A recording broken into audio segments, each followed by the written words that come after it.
important question, and you will notice my answer, I will tackle it from the reality. The question is, and listen very carefully, wallahi, it is a deadly question. Is it compulsory in these days for a woman to cover her face? That's the question. The answer is, every woman who is listening to me now, you are on a certain level. Maintain that level if it is within the frame of the Sharia, with an intention of getting to the next one, and strive towards getting to the next one. Meaning, when I say maintain it, meaning don't go back on it. That's what I meant. If Allah has granted you the ability to put a scarf on your head, don't ever remove it and try to get to the next stage. If Allah has granted you the ability to wear a niqaab, don't ever remove it and try to get to the next stage. If Allah has granted you the ability to cover even those eyes of yours and just put a few holes in the, flap, maintain it, get to the next level.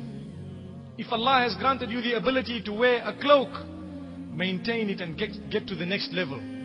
If Allah has granted you the ability to wear a thick, loose cloak, maintain it and get to the next level. If Allah has granted you the ability to wear a cloak or a burqa from your head going down so that even the shape of your shoulders is not shown, maintain it and go to the next level. If Allah has granted you the ability to abstain from speaking to na-mahram, maintain it and go to the next level. If Allah has granted you the ability to do hijab and to cover your face even from those who work for you of the opposite sex, maintain it and go to the next level. Subhanallah. So I'm sure you can see the levels that I'm speaking about. I have dodged the question and I intend to dodge it intentionally. The reason is, I don't want to give people who are trying, sad news so that they feel, we are useless. Everyone who is trying, try harder.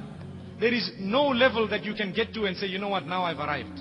Subhanallah. Wallahi, I tell you something, even to do hijab from your own gardeners and maids, it's a requirement of the Sharia. Did we know it? That's a level. Have you got to it? If you haven't, there it is. Aim for it. Get there. Allahu Akbar.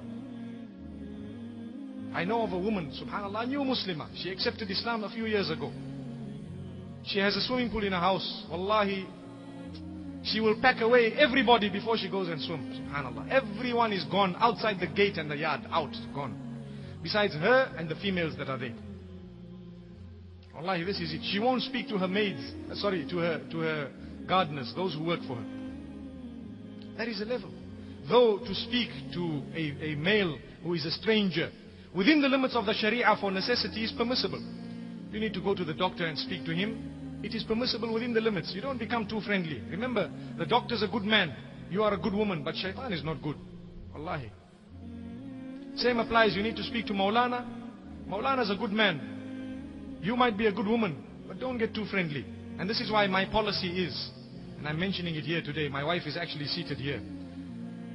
The reality is, if someone contacts me, I'm speaking of a female, yes, I will respond, and I will try to help as much as possible. The minute I feel they are becoming a little bit too friendly, I will tell them, you know what, email me or fax me, subhanallah. That's it, khalas. Because now, where will it head to? I'm a good man, inshallah. And she's probably better than me, inshallah. But shaitan is worse than both of us. And this is why I say, we always need to check ourselves. Allah.